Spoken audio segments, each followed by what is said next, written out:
We're live. We're live. Could be a short one tonight. I'm not even gonna bother tweeting it everywhere. For those who show up, they'll get the story. And those who don't, they won't get the story. What's up, Peter? How you doing? Cracking my knuckles. Go Jags! Duval! So proud of the Jags. What's up, Jude? Rob, how you doing? Give Peter some love. Rob's fault. The Jags lost today. Nice one, Rob. Jesus. Give it a few minutes. Y'all can, for those of you in the room, share the video. What's up, Sean? How you doing? Share the video. Let people know or tag people so we can get to talking about the humongous loss this weekend. And then we can go into a positive, happy story. What's up, Brittany? Hey, David. How y'all doing? We got two Davids in the room. We got David Chapman and David Morales. Let's see. Peter says, forget the Pats. Sorry, we don't pay for our playoff wins. Damn. Peter throwing that shade. I like it. I love throwing shade. It's one of my favorite things to do. I'm like the damn oak tree. I'll throw shade over the whole damn yard. What's up, Raw? Let's see. Yeah, we'll get into this humongous, painful loss in just a moment. I think like all of Jacksonville was so tense, especially in that last few minutes. You could feel it throughout the whole city. Damn. Gonna do it like that. I don't think Jiren pays for wins. Jiren doesn't. Maybe Topo probably does. I don't know about Jiren. The refs were celebrating. What the hell was that about? It's like, dude, what are you doing? I don't know. Hey, it was. We came far. We came far. What's up, Sasha? How you doing? So yeah. So this weekend, I think we all kind of, with lots of anticipation, we all sat and watched this humongous, tremendous event. Many competitors, some of the strongest competition that there is. And I think we saw what happens when you get a little bit too complacent. Like we've seen, what's up, Jared? How you doing? We're talking about this weekend's big loss. So he took this team and they kind of all anointed him as the leader. And Overwatch League, I'm talking about Overwatch, David. I'm talking about the only important loss this weekend. You know, he became a leader. He led his team. He was like the strategist. He's controlling and directing, controlling in a good way. And but I mean, even like when this year started, he knew that in the past he'd been a little bit too complacent. He was able to see his faults from not, you know, training hard enough and just easing back. And he knew that now that like he really needed to step up his game. And then I think it was tremendous to see him step up to the plate and him become such a tremendous asset. And we all hoped and prayed that, you know, he would really come through for all of us. But sadly, you know, at the end of the day, it just wasn't enough. I think if he would have trained more beforehand and been more prepared, worked with his team more, things wouldn't have played out the way it did. And unfortunately, we're here where we are now, all with a sad and heavy heart. And it's too bad that Gohan got eliminated from the Ultimate Tournament of Power. I mean, that's what y'all were talking about too with the big loss this weekend, right? I mean, he was in there training. Y'all, Jags. Y'all talking about the Jags? I was talking about Dragon Ball. Oh, Gohan. Spoiler if y'all haven't seen it. Gohan got dropped this weekend. Happened yesterday. Y'all haven't seen it. That's spoiler. My bad. Now you know. Now you know.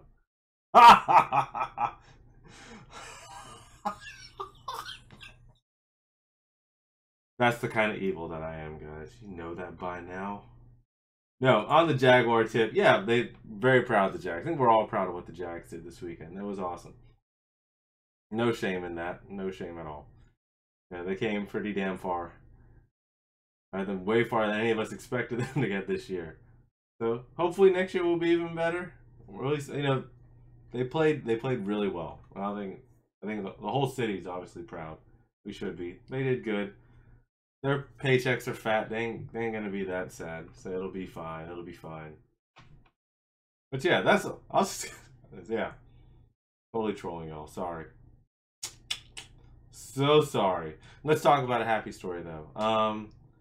So we get a lot of requests to talk about kind of like how GAAM started or how to start your own event or how kind of like do it yourself stories or advice. And that's kind of one of the reasons why we had Clara come on earlier today. Or not today, earlier this week, sorry. So I wanted to share a story with you guys about when GAAM started, like a positive. What's up, Lyndon? Everyone say what's up to Lyndon. What's up, Ed?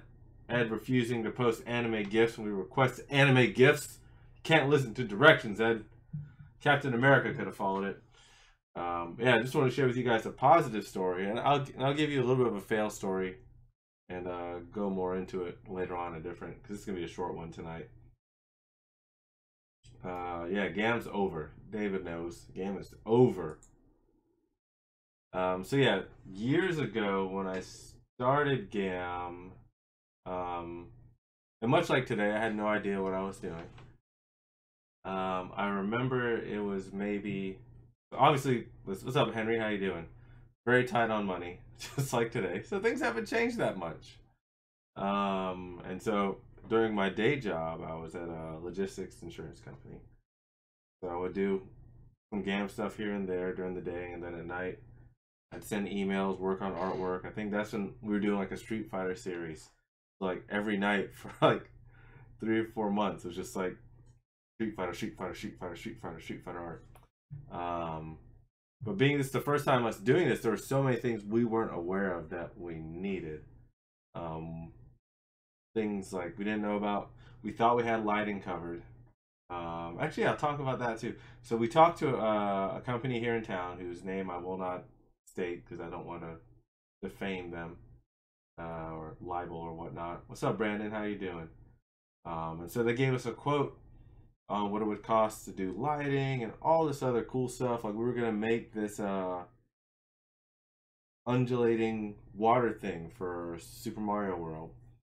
And so outside of the museum where normally there's like these planters and the trees coming out, we were gonna have this giant cellophane looking thing to kind of fake water and then have cheeps coming out.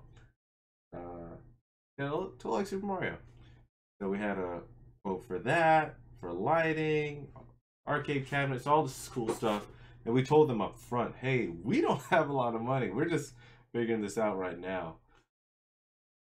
So if you're doing this with the thought process of us paying for it, we probably should just break away now because we don't have money. So they're like, no, it's fine, it's cool, we got you. This sounds really cool. Everyone in the company's behind this. This is awesome. We want to do this. Or this is awesome. Go back to the team meetings. Hey guys, these guys want to help us out. They're gonna give us all this cool stuff. We don't gotta worry about it. It's okay.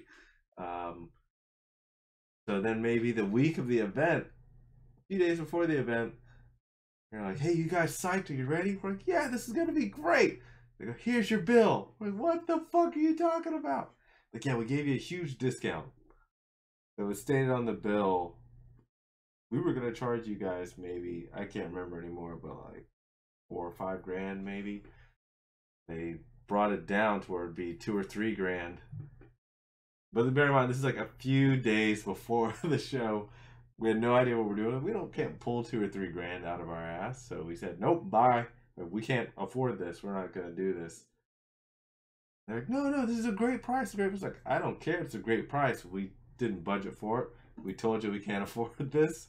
and you wait till the last minute to try to give us a bill. So now I feel like we're kind of trapped in this situation. I'd rather not have this stuff than be in even further debt, and two, work with somebody that I don't trust. And that kind of stuff happens a lot. You'd be surprised. And that's one of the reasons since then we've always gone to invest into a lot of our own equipment and what we need. But on the positive side, so as that's happening, I'm looking at my paycheck from my day job, saying how much money do I have to put into this? And I noticed that at the day job, whenever we have corporate meetings, there's Ed, I pull out games on point. Don't even know that I was there. I noticed that during our corporate meetings at the day job, that I'll just throw your bill in the trash. It's where I put all the rest of your letters, Corey. We have all these like tables for our monthly meetings for the day job. Like, well, the next day job meeting, big meeting isn't going to be for a few weeks. We're on a Friday night at that time. GAAM was in December on a Friday night. They're not going to use these tables. So I talked to my boss, talked to the president. President was Douglas Powers. Great boss, one of my favorite bosses of all time. And I asked him, I was like, Doug, I hate to ask this, and if it's not corporate policy, I understand, I don't want to get anybody in trouble, but I'm doing this art video game charity thing. A bunch of the guys from work are a part of it. Would you mind if we borrow the tables for just the weekend? We'll bring them back on Sunday. If anything gets damaged, let me know. Or not even let me know, I'll take care of it. I need these tables, and renting out tables was expensive. To purchase tables would have been expensive, especially at the time when we didn't know what we were doing. We didn't even think that we were going to do another one of these things. We thought this was going to be it. This was going to be a one and done deal. And he looked at me, and he listened. He said, "Okay, so how many tables do you think you need?"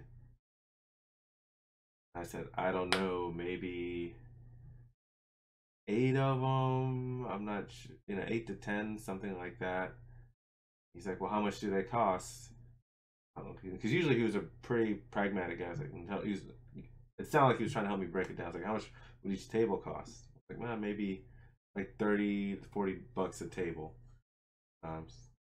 So all in all, I could probably get by with maybe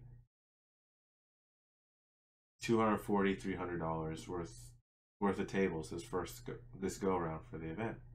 So he looks at me and he goes, "Well, I can't let you borrow these tables because they're company tables.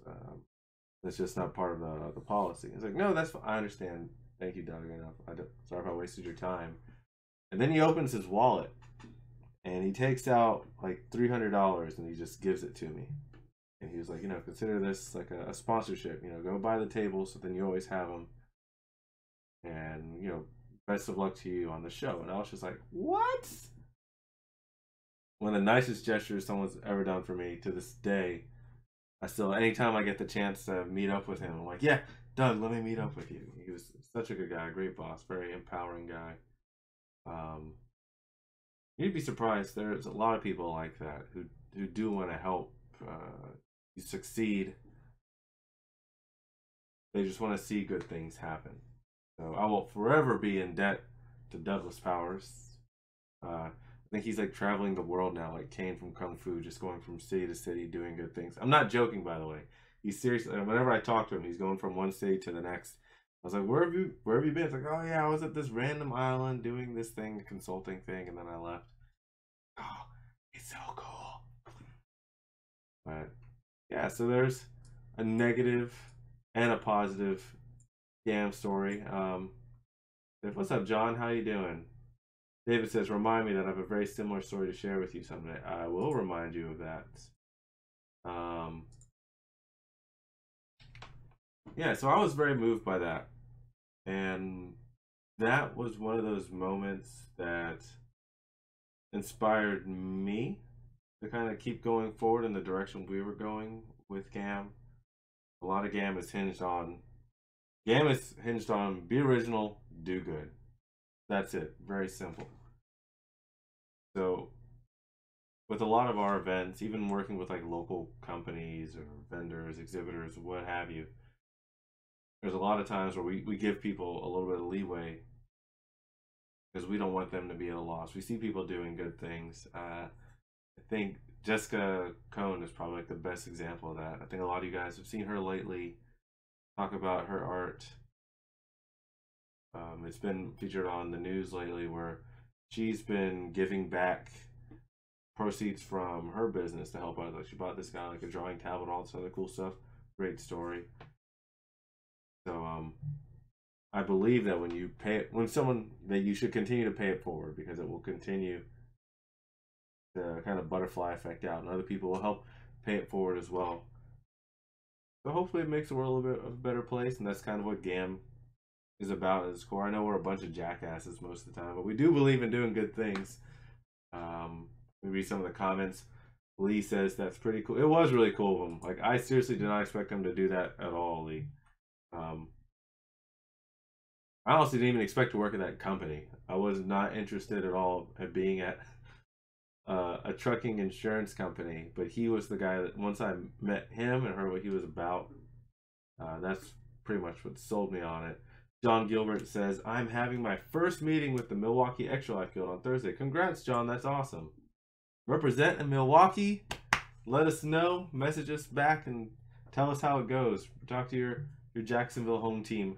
We're behind you. But yes, positive story. Great guy. A lot of great people like that. Also a lot of shitty people, but you can't be focused on the shitty people. You gotta stay focused on the positive, the good people, and then when you get the opportunity to do so, you need to take it, help somebody else out. I'll give you one more funny story, and then we'll close it off. Tonight's gonna be a quick one. It's a short one. When again, when we first started doing GAM, and Street Fighter was the theme. Fighting games versus was the theme. And I didn't know if there was a fighting game community here in Jacksonville at all. So I'm looking through Google, looking through Facebook, trying to see is there any kind of like fighting game stuff going on, or is there like a gaming scene at all? And every now and then I'll see like a random article about a gaming event happening at UNF or FSCJ or what have you.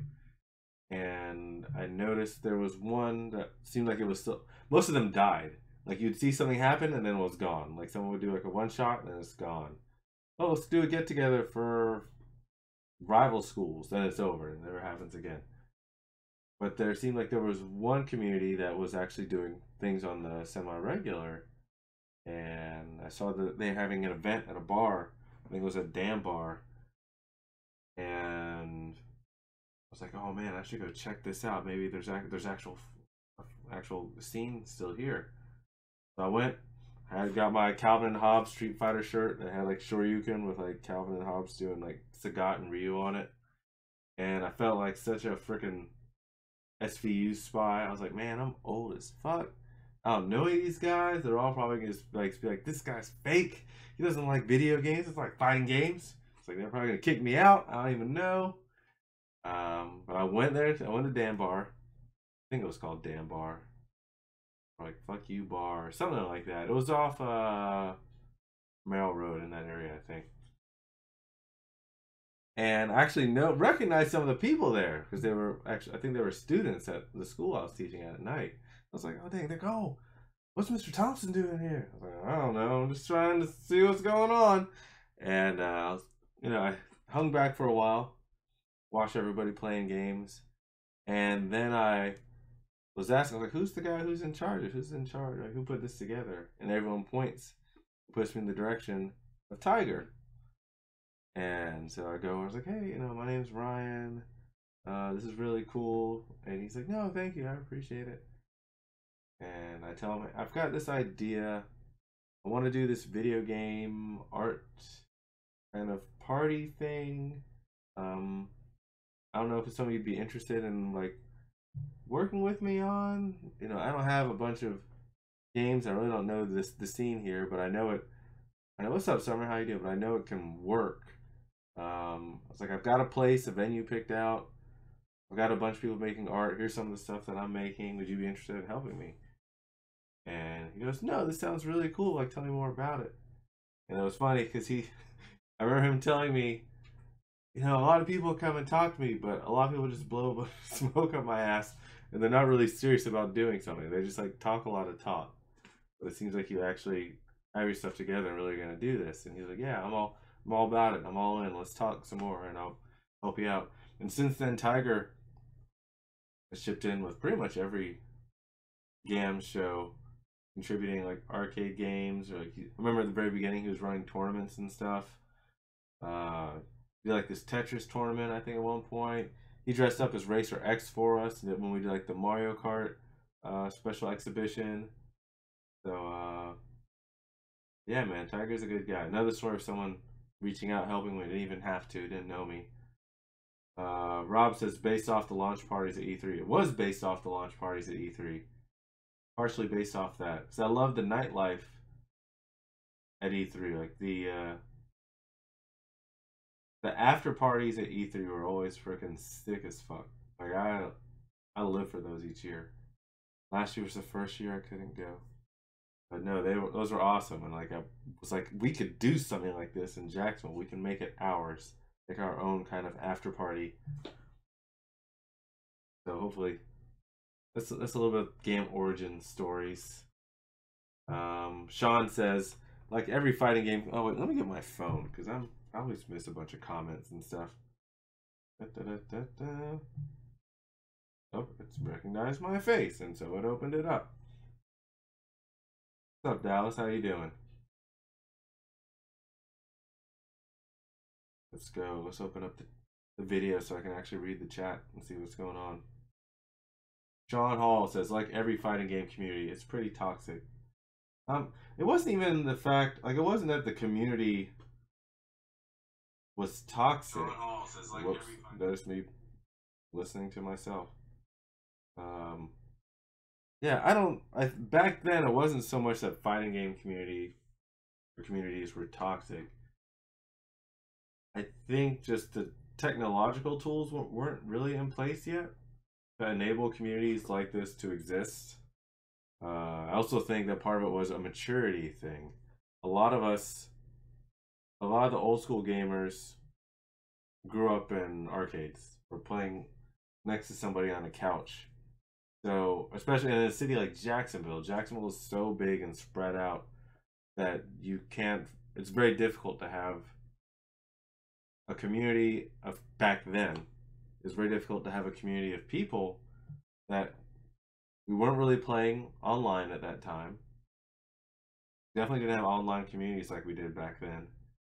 And then our hobby was very introverted because it was like the people that you knew, maybe that you went to school with or in your neighborhood, those are the people that you played games with, and it was like in your own house or in the arcade. The arcades were gone, so now the main location for people to socialize at that share this common interest was gone. So then if trying to put together any type of social outing at that point would be so difficult. So maybe you love, like you're saying right now, Metal Gear Survive Trash. Maybe you love Metal Gear and you want to do a Metal Gear event where everybody dresses up in cardboard boxes and sneaks around and whatnot, and then you all play Metal Gear. If you did that maybe 10 years ago, you'd be lucky to get maybe 30 or 40 people, unless like a TV station picked you up or you paid a ton of advertising. Because think about 10 years ago, how are you going to get in touch with people? Maybe you're on a BBS board, maybe a MySpace page. Like, it would have been very difficult. So I think that was a large part of the difficulty in maintaining communities back then and having kind of regular events. Let's see. Yeah, let me know how so Metal Gear Survives Trash already? Man, that sucks. That's not surprising though. You don't got Kojima anymore. Sean Hall says, I didn't even want to touch online multi till like 2008. If motherfuckers want to play with me, they better show up at my place and pick up a controller. That's how I was too. For the most part, I don't like playing online that much. Like, it's okay. I enjoy it when there's no one else to play with, but I think for the new generation that doesn't have as much local co-op going on, online's great. Especially for these big team-based like games, it's great. It's fine. But when you compare it to what it was like playing with other people in a room, I think there's no comparison. Like playing with somebody in the same room, it infinitely trumps playing online with somebody. Ryan says, "I'd be down for some cardboard box action." Sounds like that sounds like a cardboard box with a hole in it, Ryan. You get a thumbs up for that. A thumbs up for that cardboard box. Okay, I'll stop. Uh, Dallas says, we used to have 2 Xboxes and 2 TVs land up for FPS, and we threw down for cash. I think that's how a lot of us, like you, it was like the best when you had a buddy who was willing to bring over a TV or a monitor, or if you had one friend who maybe they were the house where the parents had extra TVs, like, yeah, man, we'll just hook them all. We'll bring your video game, bring your system. We'll just hook them all up. We'll run wires throughout all over the place. Dude, I remember playing Gunbound. It was like a Korean whatever game, MOBA, with these side point of view. And we would go to my mom's office and we would hook up like 4 or 5 laptops and computers just to play fucking Gunbound. It was awesome. Let's see. What's up, Tiffany? How you doing? Giving Ryan a thumbs up on that. What's up, Jessica? I'll be getting in touch with you this week, Jessica. Some cool stuff to talk to you about. How did we even get into this conversation? I don't know how we got into talking. Oh yeah, because we were talking about kind of like gaming communities and how they. Yeah, so I don't think it was so much a thing as like the fighting game community being toxic. Good, glad you're doing well. Heard you got a message from someone today. He's a good guy, Tiffany. He's gonna do you right. Yeah, I don't think it's. Don't get me wrong. I agree with you. The fighting game community does have its own personalities and quirks. It is very. I mean, it's fighting, but I don't think it was because of the toxicity that was part of why there weren't events, too many big events about it at the time. Ryan's like, wait, FGC toxic? I don't think it's nowhere near as. I don't even like saying that it's not toxic. I would say FGC is in its maturing stages more than anything. Because the bonds in that community are really strong. Like, if you're an FGC, the FGC has your back. Like, they really support one another, which is an awesome thing. I just think it's not just FGC. I think it's most gaming communities are maturing still. I think it's very evident, especially with the Overwatch stuff lately. You know how the teams are comprised in a day and age where it's digital and there really is no real difference between. There's no difference between male, female, minorities, whatnot. You've got a very, very white male-based team structure going on. Hopefully that'll change over time. Let's go into some of those other comments. Any Talent Edition updates? No Talent Edition updates yet, Dallas. That just frees up.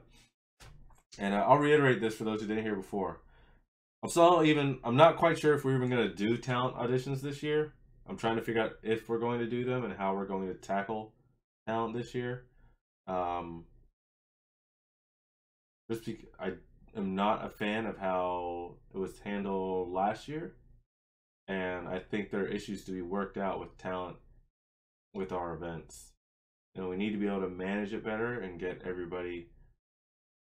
One, people need to get better exposure of the talent. 2, setup and breakdown times need to be coordinated better. And 3, I think that we need to do is GAAM needs to do a better job of communication overall with the talent in terms of coordinating what's going on and what's happening, what they can expect to do. Because people are just kind of all over the place last year. And I don't know. Gotta figure out how to make it better. So I will definitely let you know. I'm going to be in contact with you regardless, Dallas. So you don't got to sweat it. Ryan says, sorry, I just joined, so I missed the bulk of the conversation. You didn't miss out on too much, Ryan. Pretty much a lot of trolling and then some feel-good stories from earlier. Let's see. David saying, "Oh, Corey's like Gunbound nerd." Man, I'll still play some. Man, we should have a Gunbound night. I would love to play some fucking Gunbound. I'll get that grub and start. Oh, which way is the wind going? Chuck those grenades. Woo! Let's see. David Chapman says, I used to hit up Putt Putt with my buddy to play old school X-Men and Turtles. Before that, I would hit up the local gas station to play Kung Fu and Star Wars the arcade game while picking up comic books off the spin rack. Dude, I used to kill some Putt Putt golf on the weekends. You get $5, 30 if you make sure you bring that right coupon, so you get like 30 tokens, get some extra tokens out of it. That's why a lot of people complain about how hard games are now. Because back then you had to get good at games, otherwise you couldn't play them. Like, here's the finite amount of money you have to go through turns. So like Final Fight, I remember it got to the point where my brother and I could get through Final Fight on like 1 token a piece. Now it's because if you didn't, you would have to spend like $5, $10 just to play this game. And your parents were going to give you that amount of money. So that's why you had to memorize the patterns so quickly, learn the tricks. Just get good fast. Otherwise you ain't going to be able to play. Now you can just keep on continuing. There's no real repercussion. Let's see. Lyndon says, I don't think it's as toxic as the League community or even Overwatch ranked. Yeah, I would definitely agree with that. See, and again, I think those communities, again, are maturing. Right now you have a lot of people. It's with technology in general. When you get a lot of technology without the wisdom or experience to go with it, this weird imbalance that happens. So right now you've got all these people who can play these games, they can communicate and talk to one another freely, but they're at a point where they are not used to the social engagement. They don't know how to act responsibly quite yet. And so they're governing themselves, figuring out the maturity will come. Things will be better. Alex says, 10 years ago when I was in high school, we would go to my best friend's house to play COD online and just pass the controller around. Those were the good old days. Those were the good old days. David says, I quit Call of Duty back in the day unless I needed it for work because the COD community got so toxic. Yeah, I used to love playing COD too, but then I would only play it locally. Like if people were going to come over to the house, or we go to someone's house, those people that we knew, I'd play with those guys. I kind of gave up on playing online. Ryan says, yeah, I agree with that. Needs more diversity. FGC is pretty diverse, which is why I enjoy it so much. I'll disagree with that. I'll disagree with part of it. I think FGC is diverse from a race perspective. FGC is diverse. When you look at things, which is huge, like that is awesome. I think that's one of the reasons why even I felt comfortable in the FGC, because I wasn't like the only brown guy there. Even though I'm pretty light brown, I'm like caramel. Like, there's a lot of cream in me. But from a gender standpoint, from like a sexual orientation standpoint, I think a lot of these communities have a long way to go. I still see left and right the derogatory terms that are thrown around because they don't respect diversity yet. I think they do when they're called out on it, but that's about it. What's up, Art? How you doing? Tiffany Reynolds says, I noticed that most of the Overwatch League members are either from South Korea or Sweden. I'm not positive about this, but I believe, and I know this from breakdancing. The Korean government, I don't remember if it's North or South Korea, sponsors breakdancing, actually pays for their teams. And I want to say they sponsor some of the MOBA teams as well, which might be one of the reasons why you see so many Overwatch League members from there. I'm not sure. I don't know. I'm talking out of my ass at this point. Sean says, can I edit my audition form? I forgot that I can totally sing. You can submit another form, Sean, but it probably won't help you to say you can sing. These are not talent auditions. These are cosplay auditions that are coming up. So you can say you can sing. You can sing at the cosplay thing, but it won't. Remember, these are cosplay auditions. So, actually, yeah, send us that you can sing. Send us a video clip if you can. Maybe we can figure out something else. You never know. Anthony Pompey, how you doing? What's up, Destiny? How's Destiny doing? I think we've posted like 4 or 5 Destiny pictures just in the past like in the past week on Instagram. Destiny keeps popping up everywhere. Rob says when he was in the military, during our downtime, we used to play 4-on-4 Halo tournaments. It was division versus division. That's awesome. Sorry. Had a big breakfast burger today. It's still sitting with me. I think things like that, a lot of guys love that local whatever. Ryan Bonifant says, my cosplay is a hot mess. I want to see your cosplay, Ryan. Let's see it. Let's see it. Put some pics in there. Let's see it. Hello, Destiny. It ain't my world, Sean. It ain't my world. I'm a brown man. This hasn't been my world since I was born. But I appreciate it, though. It's your destiny. Oh, I should go bust out some nunchucks. Y'all want to see some nunchucks? Oh, I think this set. No, that's not it. I used to have a set of nunchucks that had like a naked mermaid on it. That's from an ex-girlfriend. So let's not talk about it. Let's see. I forget, what are we talking about? Yeah, so I think everyone kind of... David Chapman says, I once had a business meeting over Xbox Live and Unreal Tournament. That sounds like a fun meeting. But yeah, so I think... But online is changing. And so I think all these communities will mature. But more so because that online is... whether online gaming communities through the consoles or through PC themselves, but also all of our ability. Like even what we're doing right now, I'm sitting here in my house. I can talk to all of you guys. You're all chiming in on the comments. We're actually having a discussion. We can do that now without actually having to leave. So we can bridge that communication gap. A lot of you I haven't met before, but I know you from online, so we can actually talk and figure out a way for us to meet up together. And if that ability wasn't there, we would have never had GAAM, because we didn't have a budget for marketing or advertising. It was just, hey, we're gonna make some flyers, we're gonna post this stuff on Facebook, I'm gonna do a failed Kickstarter. I mean, I'll talk about that next time, about how horrible my Kickstarter was. And I think I got like $300 on it, and that was it. And it wasn't even enough for me to get the $300. But without all those things, the people would have never known. They wouldn't have showed up. We wouldn't have been able to connect with each other and talk and hang out. So, yeah, I'll say, because of the connectivity that's around today, that's, I think, the biggest reason why we can have these kind of events and communities now. I don't blame the toxicity. I don't know.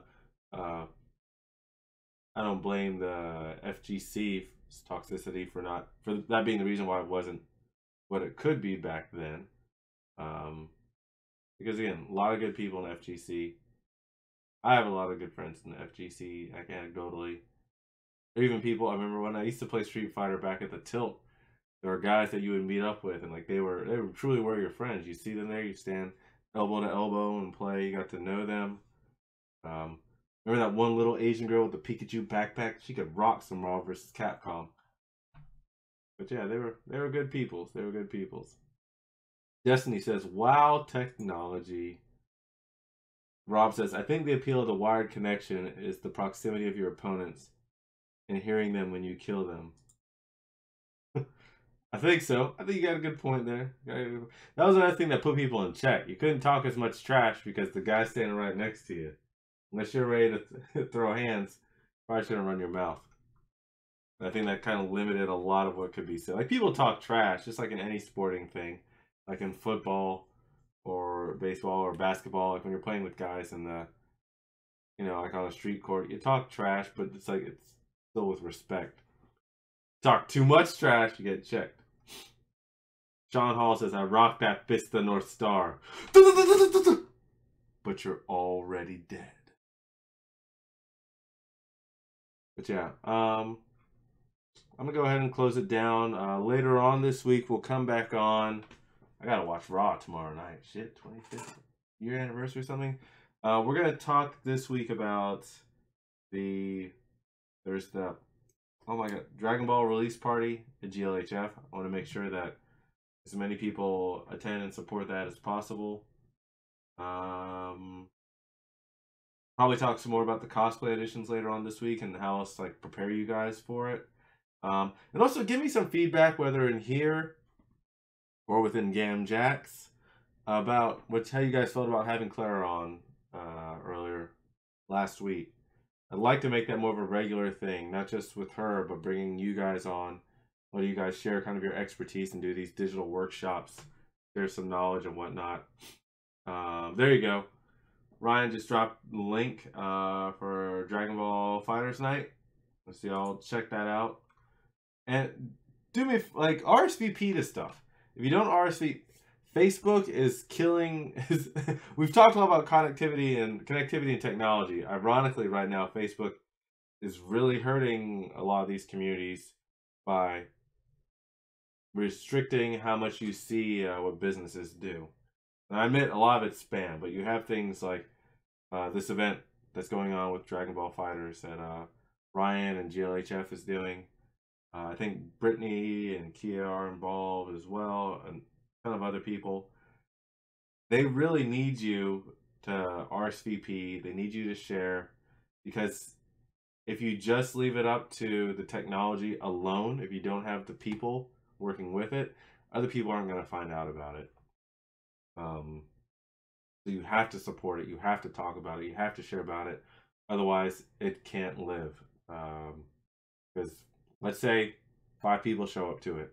You ain't going to get another release night. Because then the owners go, well, was it worth it for us to devote time and resources and market to a group of people that didn't show up? I know what I would say. I'd be like, fuck that. I ain't doing it again. Cost me money. Let's see. Sean Hall says Fighter's going to be lit. Bye, Rob. Always good to see you, buddy. We'll talk later on. Belated happy birthday to you, Rob, if you're still here. Happy birthday, brother. What's up, John? How you doing? We were talking about Clara just now. Dallas says, loved it. Good. I'm glad, Dallas. I'm glad. Dallas says, hit your boy up for a talk. I don't have any boys. I don't know what the fuck you're talking about. I will when it's time. When it's time. Let's see. David says, I've got a couple of fun ideas to hit you up with later too. Sweet. Thank you, David. You're always very helpful. We actually have some cool giveaways coming up due to David. And don't be sad, Dallas. Don't be sad. You should be happy that I hurt your feelings, because that means I'm paying attention to you. That's how you can tell I have battered wife syndrome. Yeah, so Brittany and Kia are helping with the cosplay contest. Let me give a shout out real quick to Lady Valley. Oh my god. Damn it, one day I'm going to remember how to spell Kia's face. There we go.